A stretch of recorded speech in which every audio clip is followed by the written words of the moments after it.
नमस्कार, यो हो समाचारमा स्वागत छ। म अपेक्षा तिमिल सेना। सुरु गरौं अहिलेसम्मका प्रमुख समाचारबाट।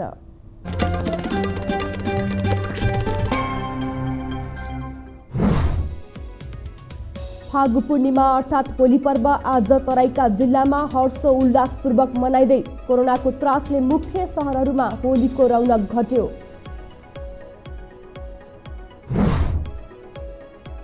प्रधानमन्त्री ओलीको स्वास्थ्य अवस्थामा सन्तोषजनक सुधार। ओलीलाई डिस्चार्ज गर्ने समय टुङ्गो लागि नसकेको चिकित्सकहरूको भनाइ।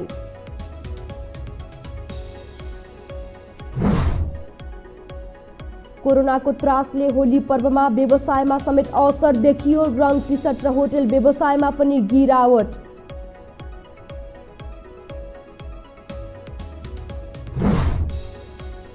इन्धन उत्पादक मुलुक बीचको द्वन्द्वले कच्चा तेलको मूल्यमा गिरावट। तेलको मूल्य सन् 2016 यताकै न्यून।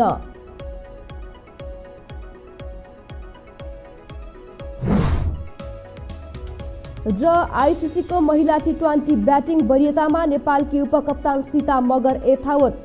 अलराउन्डरतर्फ भने वरियता खस्कियो।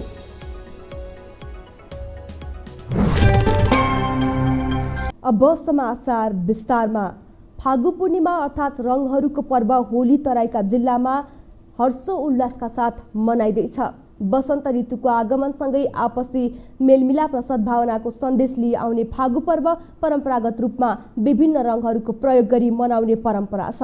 उपत्यका लगायत पहाडी र हिमाली जिल्लाहरूमा सामान्य रूपमा मनाइएको छ। देशभर नै उल्लासमय वातावरणमा होली पर्व मनाउने प्रचलन रहे पनि यो वर्ष भने कोरोना भाइरसका कारण केही शान्त देखिएको थियो। सरकारले भिडभाड भएर होली खेल्न निषेध गरेपछि यो वर्ष होलीको उल्लास खासै नदेखिएको हो।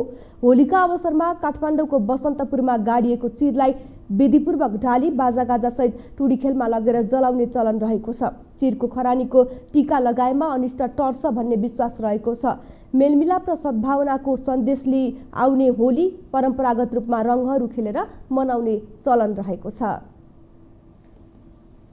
कोरोना भाइरसको संक्रमणलाई मध्यनजर गरी यसपटक सार्वजनिक सांगीतिक कार्यक्रम हुन पाएनन्। त्यसो त यो हो टेलिभिजनले बन्द हलभित्रै भए पनि होली विशेष कार्यक्रमको आयोजना गरेको थियो। एक रिपोर्ट। कोरोना भाइरसका कारण विश्व नै आक्रान्त बनिरहेको छ। नेपालले पनि यसतर्फ विशेष सतर्कता अपनाएको छ। यो टेलिभिजनले सार्वजनिक स्थलमा आयोजित होली विशेष कार्यक्रमलाई स्थगित गर्दै चावल स्थित केएल टावरको बन्द हलमा होली विशेष कार्यक्रमको आयोजना गरेको छ।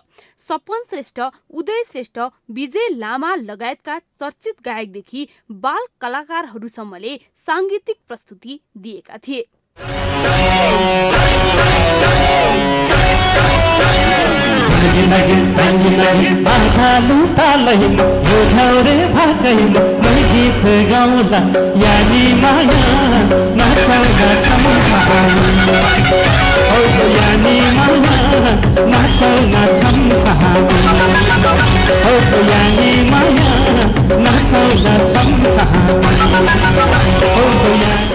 कार्यक्रममा कलाकार मात्रै होइन, यो टिभी परिवारदेखि पाहुनाहरूले समेत नाचगान गरेर होली मनाएका छन्। साथै कार्यक्रममा कोरोना भाइरस प्रति सचेतना जगाउने र होलीको महत्व जगाउने खालका गीत र सचेतनामूलक प्रस्तुति पनि दिएको थियो।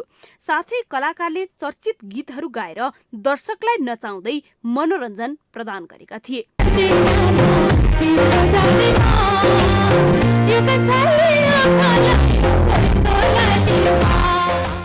बन्द हलभित्रै भए पनि यो टेलिभिजनले होली खेल्ने मौका दिएको भन्दै कलाकारले खुसी व्यक्त गरेका थिए। विभिन्न रङहरू दलेर मनाइने पर्वले एक आपसमा सद्भावना र सहयोग गाँच्न मद्दत गर्ने होली प्रेमीहरूको बुझाइ छ। यो टेलिभिजनका लागि क्यामेरा डिपार्टका साथ कान्ति नेउपाने, काठमाडौँ। होलीको समयमा काठमाडौँ उपत्यकामा कुनै अप्रिय घटना नभएको प्रहरीले जनाएको छ। ट्राफिक नियम उल्लङ्घन गर्ने 700 भन्दा बढी चालकलाई कारबाही गरिए पनि कुनै अप्रिय घटना नभएको ट्राफिक प्रहरीले जनाएको छ। 76 मोटरसाइकल र 711 जना सवारी चालकलाई कारबाही गरिएको ट्राफिक प्रहरीले जनाएको छ।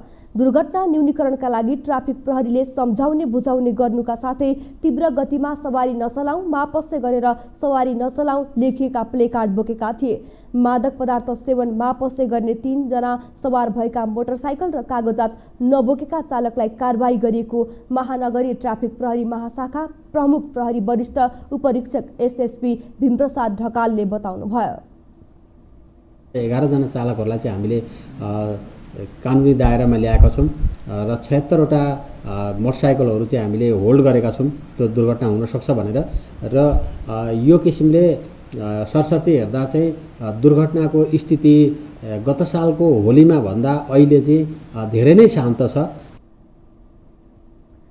ट्राफिक नियम उल्लङ्घन गर्नेलाई सम्झाइ बुझाइ गर्ने र नमान्नेलाई कानुनी दायरामा ल्याइएको ढकालले बताउनुभयो।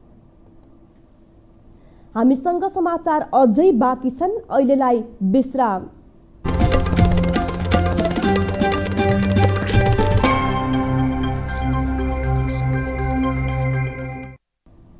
विश्रामपछि स्वागत छ। अब बाँकी समाचार। प्रधानमन्त्री केपी शर्मा ओलीको स्वास्थ्यमा सन्तोषजनक सुधार भइरहेको छ।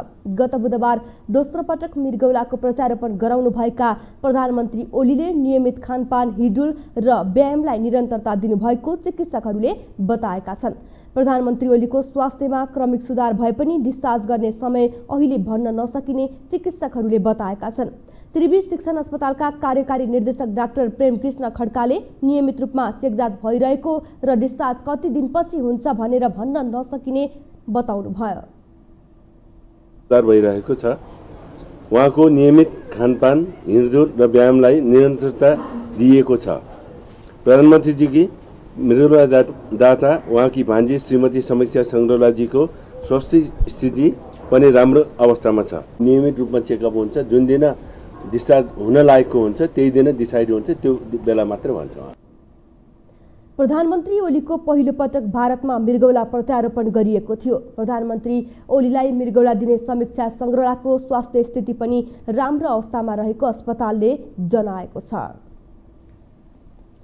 देशमा समृद्धि र विकासको सपना देखाउँदै राष्ट्रिय दलको हैसियत बनाएका 4 राजनीतिक दलहरू समसामयिक मुद्दामा भन्दा पनि आन्तरिक खिचातानीमै व्यस्त देखिन थालेका छन्। पार्टीको नेतृत्व व्यवस्थापन, आलोचना र आरोप प्रत्यारोपणमा व्यस्त दलहरूले विकास र निर्माण परिवर्तनका काममा भने कमै मात्र समय खर्च गरेका छन्। एक रिपोर्ट। पछिल्लो समय राजनैतिक दलहरू विकास निर्माण र समसामयिक विषयमा भन्दा पनि आन्तरिक भागभण्डा र पार्टीभित्रकै खिचातानीमा केन्द्रित देखिन थालेका छन्। यसले गर्दा समसामयिक मुद्दा ओझेलमा पर्न थालेका छन्। राष्ट्रिय दलको हैसियत बनाएको ठूलो दल नेकपादेखि समाजवादी दलसम्म आन्तरिक खिचातानीमै समय खर्चिँदा उठाउनै पर्ने मुद्दा समेत ओझेलमा परेका छन्। तर पनि नेताहरू आफ्नो दलको कामको प्रशंसा गर्न भने छाड्दैनन्। जुन विधेयकहरूले नागरिक स्वतन्त्रतालाई कुण्ठित गर्न खोजेका छन्, जुन विधेयकहरू सरकारवालाहरूसँग केवल एक बिहानको परामर्श बेगर आएका छन्, जुन विधेयकहरूले लोकतन्त्र, संघीयता या नागरिक जीवनलाई असर गर्ने गरेका छन्, त्यसबारेमा हामीले चाहे पार्टी केन्द्रको पत्रकार सम्मेलन मार्फत होस्, चाहे संसदमा हाम्रा साथीहरूको प्रस्तुति मार्फत होस् या मेची महाकालीका विभिन्न कार्यक्रमहरू मार्फत शालीन ढङ्गले राखेका छौँ। हामीले सरकारलाई हर हालतमा सफल बनाउनुपर्छ। सरकारलाई सफल बनाउनु भनेको राष्ट्रिय स्वाधीनताको रक्षा गर्दै सामाजिक आर्थिक रूपान्तरणको प्रक्रियालाई अगाडि बढाएर सामाजिक न्यायसहितको समृद्ध नेपाल बनाउनु हो, समाजवादको आधार तयार पार्नु हो। यो कुरा हामीले अहिले गर्न सकेनौँ भने नेपालको कम्युनिस्ट आन्दोलन धेरै पछाडि पर्छ, हाम्रो पार्टीलाई ठुलो क्षति पुग्छ। त्यसकारणले यो सरकारलाई सफल बनाउनु हाम्रो एउटा केन्द्रीय कार्यभार हो। त्यसो त ठूलो दलको हैसियत बनाएको सत्तारूढ नेकपा पनि विकास निर्माण र समृद्धिका योजना भन्दा पनि नेताहरू पार्टीको भागभण्डा र नेतृत्व व्यवस्थापनमै व्यस्त देखिन्छ। कहिले सभामुखको भागभण्डा त कहिले राष्ट्रिय सभा सदस्यको भागभण्डा, एमसीसी विवाद, संविधान संशोधन लगायतका सतै विषयमै नेकपा नेतृत्व अल्झिरहेको देखिन्छ। प्रमुख प्रतिपक्षीको जिम्मेवारीमा रहेको नेपाली कांग्रेस पनि भागभण्डाको राजनीतिबाट माथि उठ्न सकेको छैन। सरकारको कामको स्वच्छ आलोचना गर्नुको साटो हरेक काममा साथ र समर्थन गरेको विज्ञहरूको बुझाइ छ। प्रतिपक्षको भूमिका सरकार पक्षलाई सहयोगी भएको छ, सहयोग गर्ने खालको भएको छ। प्रतिपक्षको भूमिका भनेको के हो भने सरकार निरङ्कुशतातर्फ जाँदाखेरि त्यसलाई रोक्ने हो पहिलो काम प्रतिपक्षको। त्यसको विरुद्धमा पार्लियामेन्टमा जबरजस्त आवाज उठाउने, त्यो पार्लियामेन्टमा उठाएको आवाजले चाहिँ नेपाली जनतालाई सुशिक्षित गर्ने र अन्तर्राष्ट्रिय समुदायसम्म पनि यो सरकार चाहिँ निरङ्कुशतातर्फ गयो भनेर भन्नको लागि चाहिँ जनमत निर्माण गर्ने हो। त्यसमा प्रतिपक्षको नेताको हैसियतले शेरबहादुर देउपा पूर्णतः असफल छन्। सत्ता पक्ष र प्रमुख प्रतिपक्ष मात्रै नभई राष्ट्रिय जनता पार्टी र समाजवादी पार्टी नेपालले पनि जनताको मुद्दा उठाउन नसकेको विज्ञहरू बताउँछन्। आन्तरिक विवाद र नेतृत्व समायोजनमै अल्झिएका दलहरूले समृद्धिको यात्रा पूरा गर्लान् त भन्ने आशंका पनि उत्तिकै छ। यो हो टेलिभिजनका लागि कान्ति नेउपाने, काठमाडौँ। अब पालो आर्थिक समाचारको।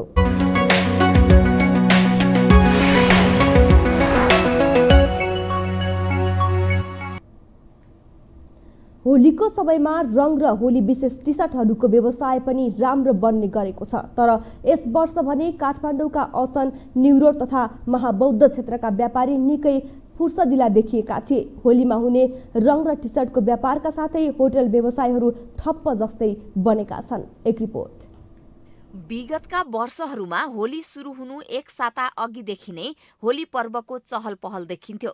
साथै पार्टीका लागि होटल तथा रेस्टुरेन्टहरूमा हल बुकिङ हुने गर्थे। यस वर्ष हरेक चोक तथा गल्लीका पसलहरूमा राखिएका सामानहरू बिक्री भएनन्। होलीमा प्रयोग गरिने रङ तथा ह्याप्पी होली लेखिएका टी सर्टहरूको व्यापार नभएर बजारका पसल पसलमा स्टक रहेको व्यापारीहरूले गुनासो गरेका छन्। हालसम्म कोरोना भाइरसको संक्रमण नेपालमा नदेखिए पनि सरकारको अभिव्यक्तिका कारण व्यापारमा असर पुगेको व्यवसायीहरूले बताएका छन्। हरेक पसलहरूमा 3 देखि 4 लाखसम्मको होलीको सामग्री स्टक रहेको व्यापारीहरूको गुनासो छ। यही 2 दिन मात्रै अगाडि उहाँले बोलिदिनु भए पनि केही फरक पर्नेवाला पनि थिएन। हुन त कोरोना भाइरस नेपालमा छिरेको पनि छैन र भगवान गरी आउन पनि नआओस्। तर बोल्ने जुन शब्द जुन 5 दिन पहिला हो त्यो चाहिँ 2 दिन अगाडि बोलिदिनु भयो भने व्यापारीको लागि एउटा धेरै राहत हुन्थ्यो। अब यो अहिले चाहिँ हाम्रो 3 लाख 4 लाखको यो स्टक मेरो मात्रै होइन सबैजनाको अड्किया छन्। अब यसको लागि चाहिँ मान्छेले कति आश गरे हुन्छ कि 1-2 दिनमा यो सिद्धाएर हाम्रो अलिकति व्यापार हुन्छ, सबै चिज हुन्छ भनेर सोचेका थिए। तर यसपालि चाहिँ बिजोगै भयो, बर्बादै भयो। यसपालि ज्यान भन्दा ठुलो रमाइलो त होइन, ठिकै पनि हो, राम्रै गर्नुभएको छ होइन। अब सबै ठाउँमा गर्नुभएको चिजमा अब व्यापारमा त घाटा पऱ्यो भन्ने भन्दा नि अर्को यो वर्ष नभए अर्को वर्ष त गरिन्छ, रमाइलो गरिन्छ नि। सधैँ रमाइलो गर्नुपर्छ भन्ने नि छैन नि। घरमा बस्ने, मिठो खाने, बस्ने त्यही रमाइलो हो नि होइन। अब व्यापार त आफ्नो ठाउँमा छ, भएन भने दुःख छ, तर ज्यान त जोग्यो नि मान्छेको। विश्वव्यापी रूपमा फैलिएको कोरोना भाइरसको प्रभाव अहिले विशेष गरी नेपालको होटल व्यवसायमा देखिएको छ। कोरोनाको त्रासले होटल व्यवसाय प्रभावित बनेको छ। बुकिङ भएका कतिपय पार्टीहरू पनि रद्द गरिएकै कारण व्यवसाय धराशयी हुने अवस्थामा पुगेको व्यवसायीहरू बताउँछन्। विगत वर्षहरूमा जसरी पार्टीहरू आयोजना हुन्थ्यो यो समयमा त्यो चाहिँ हुन सकिरहेको छैन र यसमा यो भाइरसले चाहिँ अहम भूमिका खेलेको छ पार्टी नहुनुमा चाहिँ। र भोलि हुन गइरहेको जुन होली नेपालीहरूको एउटा महान चाड जुन हामीले मनाउन गइरहेका छौँ त्यो चाहिँ हाम्रो यसपालि नमनाउने यो जुन कोरोना भाइरस छ र सरकारले पनि विज्ञप्ति मार्फत जम्मा नहुनको लागि र समूहमा त्यस्ता फङ्सनहरू नगर्नको लागि विज्ञप्ति जारी गरेको हुनाले गर्दाखेरि हाम्रो यसपालिको होलीको कार्यक्रम चाहिँ आयोजना हुन गइरहेको छैन र एक आपसमा रङ दलादल गरेर जुन होली पर्व मनाएर र जुन राष्ट्रिय पर्व थियो त्यसलाई चाहिँ हामीले यसपालि स्थगित गरेका छौँ। होली लक्षित व्यापार मात्र होइन, पछिल्ला दिनहरूमा राजधानीका व्यापारिक केन्द्रहरू सुनसान बनेका छन्। होलीको अवसरमा अबीर, विभिन्न रङ, लोला तथा पिचकारीले भरिभराउ हुने उपत्यकाका विभिन्न व्यापारिक क्षेत्र केही दिन यता सुनसान बनेका छन्। होलीमा प्रिन्टेड सेता टी सर्ट, रङ, पिचकारी, बेलुन, पेनको बिक्री तुलनात्मक रूपमा घटेको छ भने पसलभरि झुन्ड्याइएका ह्याप्पी होलीका टी सर्टहरू बिक्री भएका छैनन्। त्यस्तै होटल व्यवसायीहरू पनि घाम तापेर बसिरहेको अवस्था छ। यो हो टेलिभिजनका लागि क्यामेरामा राधिका श्रेष्ठका साथ मधुरिमा पाण्डे, काठमाडौँ। हामी यो हो समाचारको अन्त्यमा आइपुगेका छौँ। बिदा हुनु अघि प्रमुख समाचार पुनः एकपटक।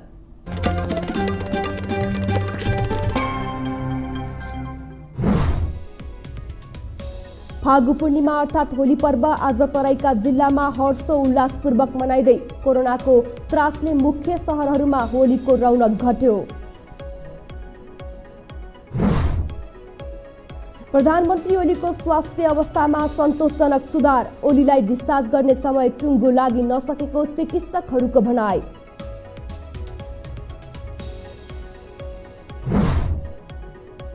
कोरोनाको त्रासले होली पर्वमा व्यवसायमा समेत असर देखियो। रङ, टी सर्ट र होटल व्यवसायमा पनि गिरावट।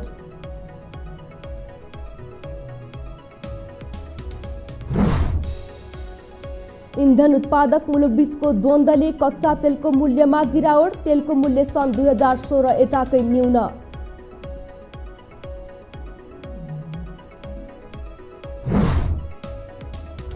र आइसिसीको महिला टी20 ब्याटिङ वरियतामा नेपालकी उपकप्तान सीता मगर यथावत। अलराउन्डरतर्फ भने वरियता खस्कियो।